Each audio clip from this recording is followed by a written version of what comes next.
une corruption d'autorité. Moi, crois dans le pasteur Renel, son monde qui respecte le leadership. C'est ça qu'elle a à matin. Leadership mission en l'épaule là. L'État vient un job, de l'argent, de manger. Il a accepté la madame, il famille, faire un caillou, dit tout bagaille, venir pour ses bon Dieu. Eh bien, autorité par là, nous devons le lire. Est-ce que là, autorité, ouais, respect par là, non, nous devons le lire. Qui que vous soyez. Et pas le fait que vous-même, vous dire que l'école a pendant 10 ans, vous devez venir. Non, non, pas ça. Pas le fait que vous dites que vous passez pendant 50 ans. Non, il va ça. Pas le fait que vous dites que vous dites, non, il va ça. Il va ça. Alléluia, il va ça. Je dis d'appeler, c'est ça la première qu'on dit. Je dis d'appeler ancienne. Et troisième axe là, c'est le service. Le service. Le pasteur est appelé à servir Dieu et servir son Église conformément au modèle du service donné et laissé par Jésus-Christ, le chef suprême de l'Église. Le principe de service établi par le maître est que le serviteur n'est pas placé dans sa fonction pour se faire servir, mais pour servir les autres. Le pasteur est un esclave. C'est comme un esclave. Le terme esclave ici, c'est serviteur du logos, qui signifie esclave. Et caractéristique pour esclave, c'est soumission, c'est dépendance et c'est loyauté. Quatrièmement, c'est désintéressement. Le pasteur sert comme un docteur. Docteur Emmanuel a commencé à dire. Dans la discrétion, dans le désintéressement, dans toute bagaille, nous médecins qui soignent.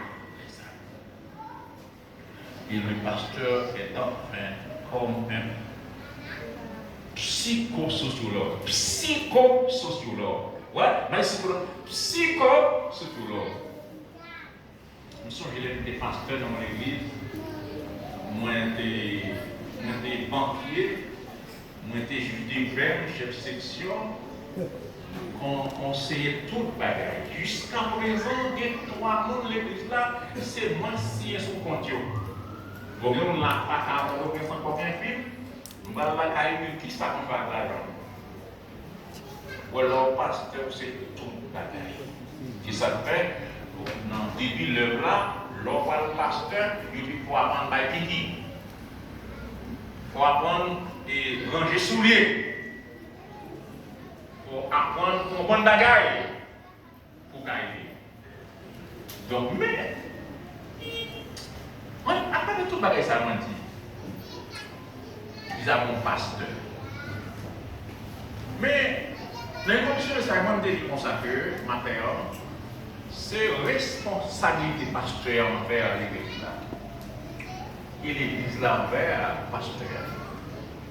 Les parler dans 1 Timothée chapitre 5, verset 17, nous joignons une parole qui écrit frères et sœurs parce que nous ne devons pas être trop longs. Chapitre 5. Étant donné que chapitre 5, verset 17, moi, je connais avec l'église, moi, j'ai affaire l'église baptiste de Camp-Pierre. Ce n'est pas un étranger qui a parlé avec nous. Ça me dit, c'est comme si son répétition à faire, on rappelle, nous connaissons déjà. On a créé ce qu'on appelle bon bagarre. Bon monde dans mon église. C'est ça qui est que les anciens qui dirigent bien soient dignes d'un double honneur, surtout ceux qui travaillent à la prédication et à l'enseignement. Est-ce que vous mettez ça? Est-ce que vous vous souvenez? Souvenez-vous. 1 Timothée chapitre 5 verset 17, ça dit que les anciens qui dirigent bien soient jugés dignes d'un double honneur. Surtout ceux qui travaillent à la prédication et à l'enseignement. Ancien, un pasteur c'est un ancien. Un ancien capable de pasteur. Mais un pasteur c'est un ancien. L'ancien c'est enseigner, c'est la prédication. Dans la place ancienne, tu avais des pasteurs matin. Un pasteur qui dirige bien mérite un double honneur. Frère l'a dit, un double agent. Ça, c'est responsabilité nous l'église. Nous toujours dit, les pasteurs, nous disons pas un poste difficile, qu'on a un ouvrier difficile. Moi, de mon côté, je demande au pasteur qui ça ou manger, qui ça ou pas manger, pour me préparer. Je dis, madame, un seul bagage pour pas manger, mais c'est sûr qu'on va gagner. Je dis ça. Je dis, ça ne va pas joindre. Tu vas comprendre, dis non. Son seul bagage pour pas manger, c'est ça.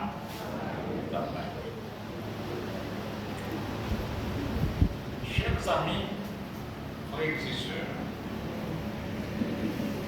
pas de bon pasteur si pas un bon fidèle. C'est des bons faits. Si vous avez un bon pasteur, soyez un bon fidèle.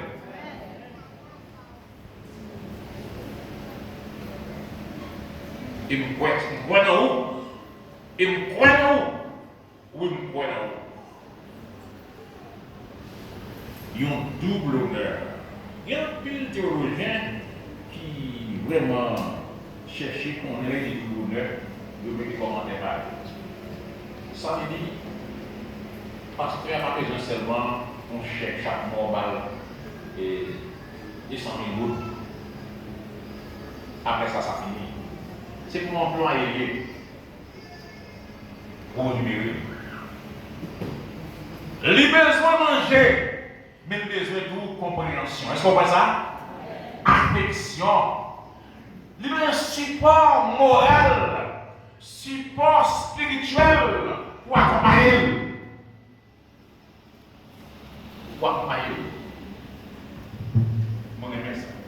Il y a un double honneur à au-delà de seulement par là. Puis d'aller dégager. Pas d'accord, le besoin par là. Quelquefois, tout bon honneur, valeur, compréhension de l'argent, en travail de l'argent. D'ailleurs, l'étape introduit pasteur, et d'où ils sont professionnels en éducation. Moi, nous n'êtes pas pasteur, si pas mon métier avant, attention. Mon premier temps, Jésus a dit disciples, allez, par ni ça, par ni l'épée. Mon deuxième fois, dit, mon dit mon épée. Ça peut mettre dans l'école m'apprendre.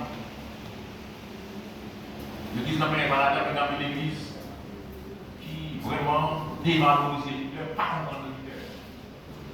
Nos leaders pas employés, sont pasteurs bergers, sont leaders, sont médecins, le médecin de l'âme.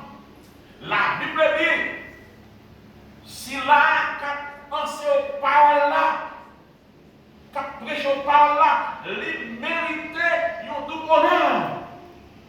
Texte a dit bien, sois jugé digne de tout honneur. Affection, respect, support et tout ça besoin. Vous vous sentez à l'aise, vous vous sentez bien. Diable, leader. Ça va baptiser, non. Il y a besoin de ça. Pas d'un bon pasteur sans bon fidèle. Et m'a fini avec ça, 1 Timothée 3, 13. Il dit comme ça, regardez. Car ceux qui remplissent convenablement bien leur ministère s'acquièrent un rang honorable et une grande assurance dans la foi en Jésus. remplit bien le ministère. Peuple de conquérant. Nous vieilles de plus de 50 d'années qui me croient. Il y a un pile pasteur qui passait là. Non, moi c'est une là. Je ne parle pas quand je passe ici. Si je dois aller tourner encore, ça que je ne peux pas tourner, c'est parce que c'est pasteur qui n'a pas de l'État. Pas encore. Nous regardons pour ça. J'étais venu ici, j'étais très jeune et moi. Pour ne pas compter combien de temps, et j'ai 21 ans, il fait 4 ans ici, avec 25. Oh.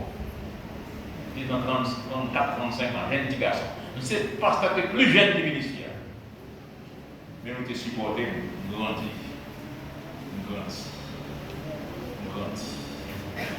Nous te comprenons moins.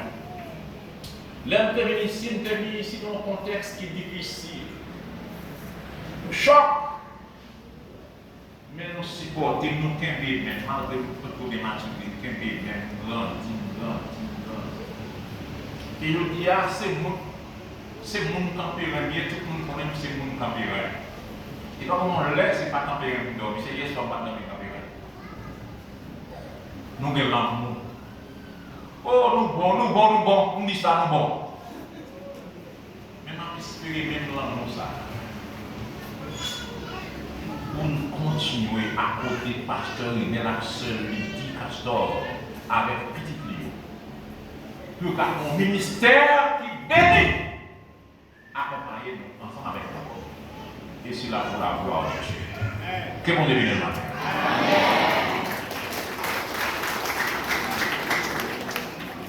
On n'a pas avancé parce que la situation a avancé. On va inviter sur famille Pierre. Amen, lis pour nous nos lectures. Après ça, nous allons chanter un bel cantique qui m'a invité. Il vient de chanter avec moi tout ça à la gloire de Dieu. Cette famille a avancé. Et après ça, nous allons chanter tout ça à deux nouveaux combats, numéro 1027. L'Assemblée a prié de se lever.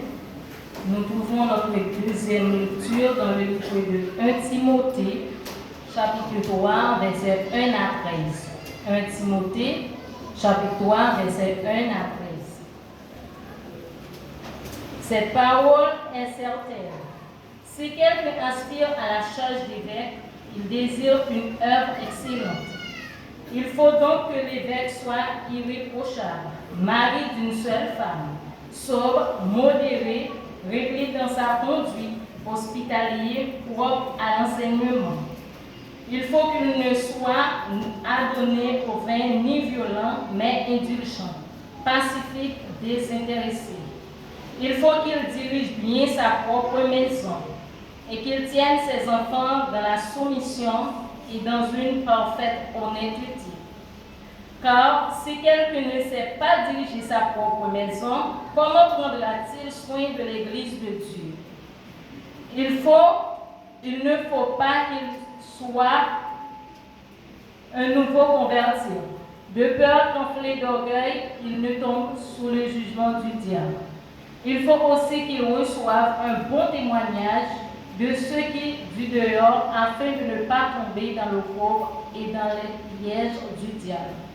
Les diacres aussi doivent être honnêtes, éloignés de la duplicité, des excès du vin, des gains sordides, conservant le ministère de la foi dans une conscience pure, qu'on les éprouve d'abord et qu'ils exercent ensuite leur ministère.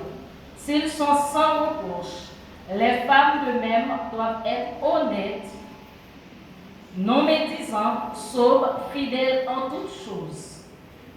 Les diacres doivent être maris d'une seule femme et diriger bien leurs enfants et leur propre maison. Car ceux qui remplissent convenablement leur ministère s'acquièrent un rang honorable et une grande assurance dans la foi en Jésus-Christ. Jusque-là s'arrête la lecture de la parole de Dieu. Amen.